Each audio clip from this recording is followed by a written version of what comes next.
வணக்கம். தி open mic நிகழ்ச்சிக்கு உங்களை வரவேற்கிறேன். இன்னைக்கு நாம பார்க்க போற விஷயம் ஆம், ஒரு மிக முக்கியமான ஆழமான அலசல். இப்போ இந்த நிகழ்ச்சியை கேட்டுட்டு இருக்கிற உங்களுக்கு ஒரு கேள்வி. உங்க கண் முன்னாடி ஒரு வீட்டின் 4 சுவர்களுக்குள்ள ரகசியமா பேசி தீர்க்கப்பட வேண்டிய ஒரு மிக மிக தனிப்பட்ட விவகாரம் நடுத்தெருவுல பல 100 பேர் வேடிக்கை பார்க்கிற ஒரு மாபெரும் நிகழ்வா மாறுறத நீங்க என்னைக்காவது பார்த்திருக்கீங்களா? ம் அப்படி ஒரு சம்பவத்தை தான் இன்னைக்கு நாம முழுமையா உள்வாங்க போறோம். இந்த சம்பவத்தோட தொடக்கமே மிக சாதாரணமானதுதான். ஆமா, உத்தரப்பிரதேசத்துல உள்ள ஃபத்தேபூர் மாவட்டத்தோட ஷாடிப்பூர் பகுதியில தான் இது நடக்குது. ஒரு இளம்பெண் தன்னுடைய அத்தையோட வீட்டுக்கு வந்திருக்காங்க. நாட்கள் போகுது. அந்த பொண்ணோட குடும்பத்தினர் அவங்கள மீண்டும் சொந்த ஊருக்கு கூட்டிட்டு போறதுக்காக அந்த அத்தை வீட்டுக்கு வராங்க. அவங்க நினைச்சிருப்பாங்க, சும்மா வந்தோம் பொண்ணை கூட்டிகிட்டு கிளம்பணும் அப்படின்னு. ஆனா அந்த பொண்ணு அவங்க கூட வர திட்டவட்டமா மறுக்கறாங்க. நான் இங்க இருந்து வரமாட்டேன் அப்படின்னு ஒரே பிடியா நிக்கறாங்க. ஆரம்பத்துல இது வீட்டின் வரவேற்பறையில நடக்கிற ஒரு சாதாரண வாக்குவாதமா தான் இருந்திருக்கு. ஆனா நேரம் செல்ல செல்ல குரல்கள் உயருது.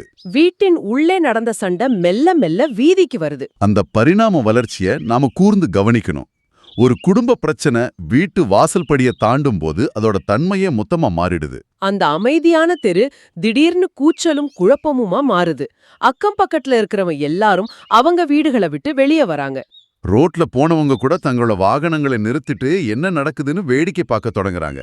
வீதியில நடந்த இந்த நாடகம் பல மணி நேர போராட்டமா மாறிடுச்சு.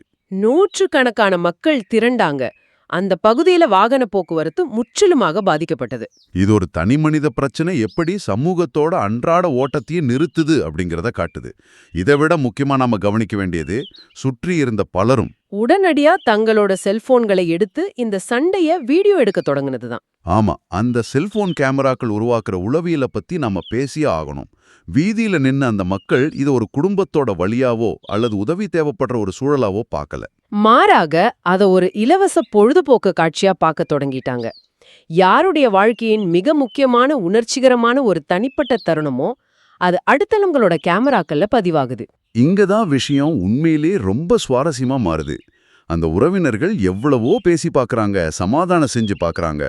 எதுவுமே வேலைக்கு ஆகல அப்படின்னு தெரிஞ்ச உடனே பொறுமை இழந்த அவங்க அந்த பொண்ண வலுக்கட்டாயமா பிடிச்சு இழுத்துட்டு போய் ஒரு ஆட்டோ ரிக்ஷாவுல ஏற்ற முயற்சி பண்றாங்க.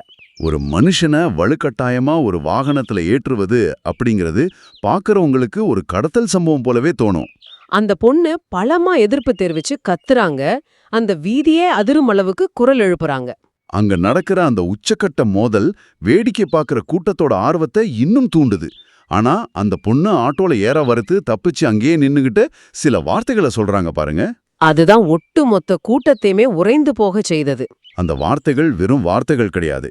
அது அந்த பொண்ணோட மனசுக்குள்ள நீண்ட நாட்களா புதைந்திருந்த சமூகத்தால் எக்காலத்திலும் ஏற்றுக்கொள்ள முடியாத ஒரு முடிவோட வெளிப்பாடு. நடுத்தெருவுல அத்தனை 100 பேர் முன்னிலையில அந்த பொண்ணு என்ன சொல்றாங்கன்னா தான் அந்த வீட்டிலேயே நிரந்தரமா தங்கிவிட விரும்புறதா அறிவிக்கிறாங்க.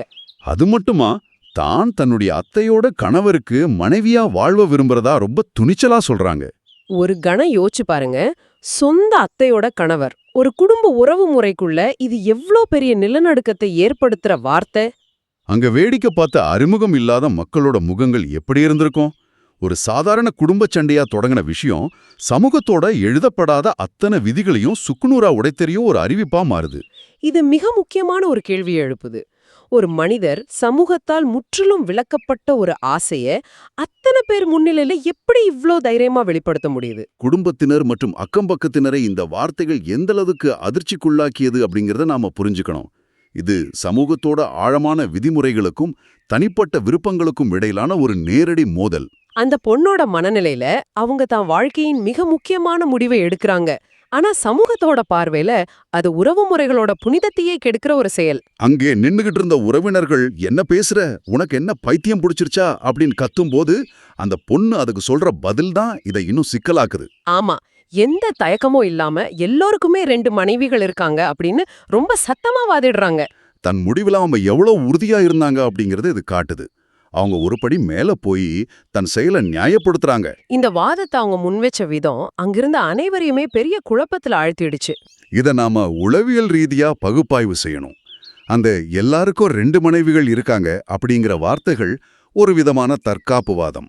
அதாவது தங்களை தாங்களே டிஃபெண்ட் பண்ணிக்கிற ஒரு விஷயம். கரெக்ட்.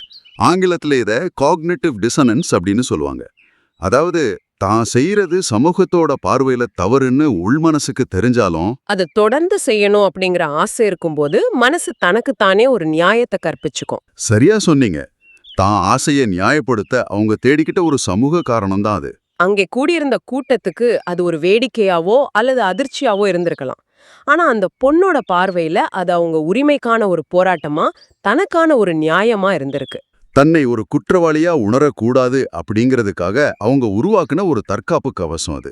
நடுத்தல உள்ள பகல் வெளிச்சத்துல இப்படி ஒரு விஷயம் வெளிவரும்னு அந்த அத்தையோ அல்லது அந்த பொண்ணோட குடும்பத்தினரோ கனவுல கூட நினைச்சு பார்த்திருக்க மாட்டாங்க. ஆனா இந்த கதை இந்த ஒரு நாள்ல இந்த ஒரு வீதியில திடீர்னு வானத்திலிருந்து குதிச்சு தொடங்கினது கிடையாது. இதன் பின்னாடில 18 மாத கால நீண்ட வரலாறு இருக்கு. கண்டிப்பா. நாம 18 மாசத்துக்கு முன்பு நடந்ததை பார்த்தோம்னா, அந்த அத்தைக்கு குழந்தை பிறக்குது. குழந்தை பெற்றுக்கு பிந்தைய அந்த சவாலான மருத்துவ சூழல்ல தாய்க்கும் குழந்தைக்கும் உதவியா இருக்கிறதுக்காக தான் இந்த இளம் பெண் அத்தையோட வீட்டுக்கு வந்திருக்காங்க. ஒரு நல்லெண்ணத்துல குடும்பத்துக்கு உதவணும், ஒரு புதிய தாய்க்கு பக்கபலமா இருக்கணும் அப்படிங்கிற அக்கறையில தான் இந்த பயணம் தொடங்கி இருக்கு. இத நாம ஒரு பெரிய பின்னணியோட இணைச்சு பார்த்தா பல விஷயங்கள் நமக்கு தெளிவா புரியும். ஒரு நல்லெண்ணத்துல செய்யப்பட்ட உதவி காலப்போக்குல எப்படி அந்த வீட்டுக்குள்ள கடுமையான வாக்குவாதங்களாவும் ஆழமான குடும்ப பகையாவும் மாறுச்சு அப்படிங்கிறது தான் இதுல உள்ள உளவியல் சிக்கல். ஒரு வீட்டுக்குள்ள அதுவும் ஒரு குழந்தை பிறந்த பிறகு இருக்கிற அந்த சூழலை கொஞ்சம் கற்பனை செஞ்சு பாருங்க. தாய் தனது உடல் சோர்வாலும் குழந்தையை கவனிக்கும் பொறுப்பாலும் அதிக நேரம் செலவிடுறாங்க. அப்போ குடும்பத்தோட மற்ற வேலைகளை பகிர்ந்து கொள்ளும் அந்த பொண்ணுக்கும் அத்தையின் கணவருக்கும் இடையே ஒரு நெருக்கம் உருவாகுது. உறவுகளுக்குள்ள நெருக்கம் அதிகரிக்கும் போது சில நேரங்கள்ல எல்லைகள் மீறப்படுது. உதவிக்காக வந்த அந்த பொண்ணுக்கும் அந்த வீட்டின் எஜமானருக்கும் இடையான பழக்கம் எப்படி தொடங்குச்சு, அது எப்படி அத்தையின் கவனத்துக்கு வந்துச்சு அப்படிங்கறத நாம யோசிக்கணும். அந்த வீட்டின் உள்ளே நடந்த அந்த மன போராட்டங்களை நினைச்சா ரொம்ப ஆச்சரியமா இருக்கு. அந்த அத்தை சுற்றி இருந்தவங்க கிட்ட தன் வேதனையை வெளிப்படுத்தியிருக்காங்க. இவள் எனக்கு உதவி செய்ய தான் வந்தா, குழந்தை பிறந்த நேரத்துல எனக்கு துணையா இருப்பாள்னு நினைச்சேன். ஆனா இப்படி என் வாழ்க்கையே பறிக்க நினைப்பாள்னு நான் நினைக்கல அப்படின்னு அவங்க கண்ணீரோட புலம்பி இருக்காங்க. இந்த 18 மாசங்கள்ல பல முறை இது தொடர்பா வீட்டுக்குள்ள சண்டைகள் நடந்திருக்கு. பல முறை இந்த பொண்ண சமாதானம் செய்தும் எச்சரித்தும் பார்த்திருக்காங்க. அது ஒரு பிரஷர் குக்கர் மாதிரி ஒரு நிலைமை. உணர்ச்சிகள் அடக்கி வைக்கப்படும் போது அது உள்ளுக்குள்ளேயே கொதிச்சுக்கிட்டு இருக்கும். 18 மாதங்களா அந்த வீட்டுக்குள்ள எத்தனை இரவு பகலா கண்ணீரும் சண்டையும் நடந்திருக்கும். அந்த பிரச்சனை முறையாக தீர்க்கப்படாமலே ஒரு பூட்டிய அறைக்குள் அடைச்சு வைக்கப்பட்ட எரிமலை போல குமுறிக்கிட்டு இருந்திருக்கு. ஒரு பக்கம் அத்தையோட தவிப்பு, இன்னொரு பக்கம் இந்த பொண்ணோட பிடிவாதம். இந்த வீதி நாடகம் ஒரு நாள் கோபத்தோட வெளிப்பாடு கிடையாது. இதன் வேர் 18 மாதங்களா அந்த வீட்டுக்குள்ள ஆழமா பரவி மெல்ல மெல்ல வளர்ந்து அன்னைக்கு அந்த ஷாடிப்பூர் வீதியில நூற்றுக்கணக்கான மக்களோட முன்னிலையில வெடிச்சு சிதறி இருக்கு. ஆக இதற்கெல்லாம் என்னதான் அர்த்தம்?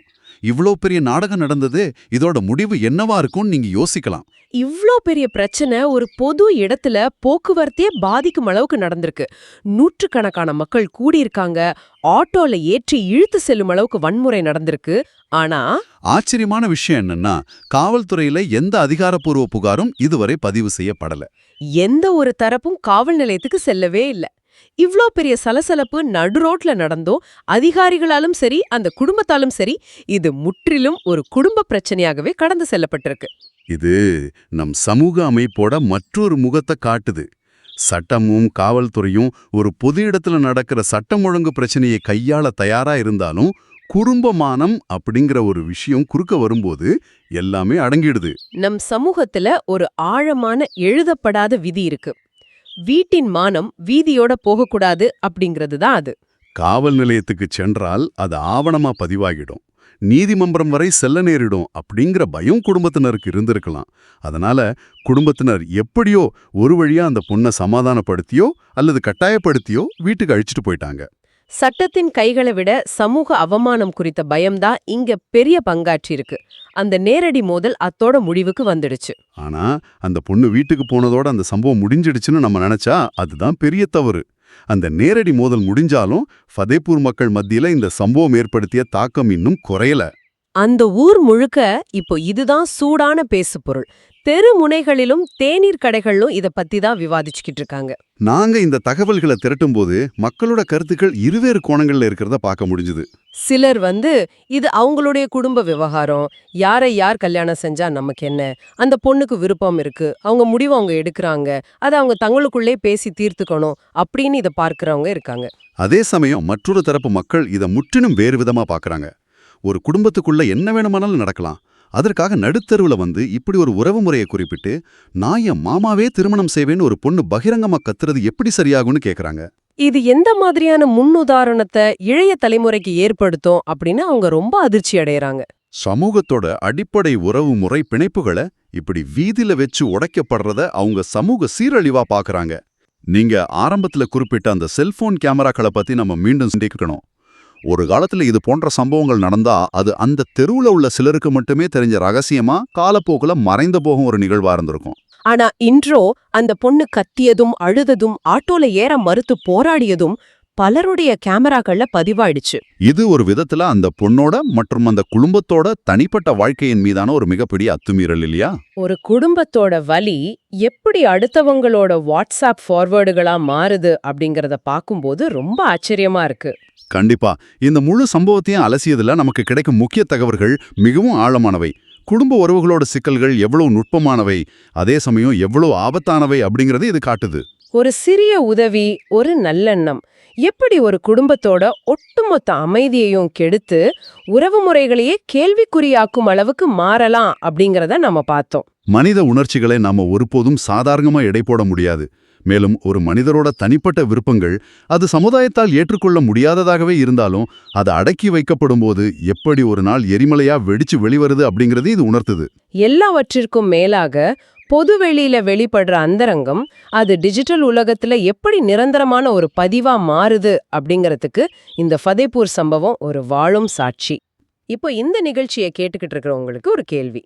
இந்த முழு சம்பவத்தையும் உள்வாங்கிய பிறகு நீங்க இதை எப்படி பாக்குறீங்க? பொதுவெளிக்கும் ரகசியமான தனிப்பட்ட குடும்ப விவகாரங்களுக்கும் இடையிலான அந்த மெல்லிய கோட்டை நம்ம சமூகமா எங்க வகுக்க போறோம்? உங்க குடும்பத்துல அல்லது உங்களுக்கு தெரிஞ்சவங்க குடும்பத்துல நடக்கிற ஒரு சிறு சலசலப்பு நாளை எதிர்பாராத விதமா வீதிக்கு வந்தா அதை இந்த சமூகம் எப்படி பாக்கும்னு எப்பவாவது சிந்தித்திருக்கீங்களா? அது ஒவ்வொருவரும் தங்களை தானே கேட்டுக்கொள்ள வேண்டிய ஒரு மிக முக்கியமான கேள்வி. இதை தாண்டி உங்களோட சிந்தனைக்கு இந்த தேடலோட முடிவா இன்னொரு ஆழமான கேள்வியையும் நான் வைக்க விரும்புறேன். சொல்லுங்க. ஒரு குடும்பத்தோட இருண்ட ரகசியம் அல்லது தீர்க்கப்படாத ஒரு மிகப்பெரிய பிரச்சனை எதிர்பாராத விதமா நடுத்தெருவுல வெடிச்சு அங்க வேடிக்கை பார்க்கும் பலரால் செல்போன்கள்ல வீடியோக்களா பதிவு செய்யப்படும் போது இந்த கதையோட உண்மையான கட்டுப்பாட்டாளர் யார்? ரொம்ப ஆழமான கேள்வி இது. அந்த பிரச்சனையை எப்படியாவது மூடி மறைக்க அல்லது தங்களுக்குள் பேசி தீர்க்க நினைக்கும் அந்த குடும்பமா, அல்லது எந்த பொறுப்பும் இல்லாம அதை ஒரு பொழுதுபோக்கா வேடிக்கை பார்த்து தங்கள் கேமராக்கள்ல பதிவு செய்த அந்த பார்வையாளர்களா? அல்லது அந்த வீடியோக்களை சமூக வலைத்தளங்கள்ல பார்த்துட்டு அந்த பொண்ணோட மனநிலையோ அந்த குடும்பத்தோட வலியையோ துளியும் புரிஞ்சுக்காம தங்களுக்கு தோன்றியதெல்லாம் முடிவான தீர்ப்பாக எழுதும் இந்த சமூகமா? எக்ஸாக்ட்லி. மிக அருமையான நம்மை நாமே சுயபரிசோதனை செய்து கொள்ள தூண்டும் ஒரு கேள்வி. இந்த கேள்வியோட இன்றைய தி ஓபன் மைக் நிகழ்ச்சியோட இந்த ஆழமான தேடலை நாம நிறைவு செய்வோம். இந்த கேள்விக்கான விடைய உங்களுக்குள்ளேயே தேடி பாருங்க. அந்த விடை நம் சமூகத்தை பற்றியும் மனித இயல்பை பற்றியும் பல புதிய புரிதல்களே உங்களுக்கு கொடுக்கலாம். மீண்டும் ஒரு சுவாரஸ்யமான மற்றும் சிந்திக்க வைக்கும் ஆழமான அலசலோடு உங்களை சந்திக்கிறோம். தொடர்ந்து இணைந்திருங்கள். நன்றி.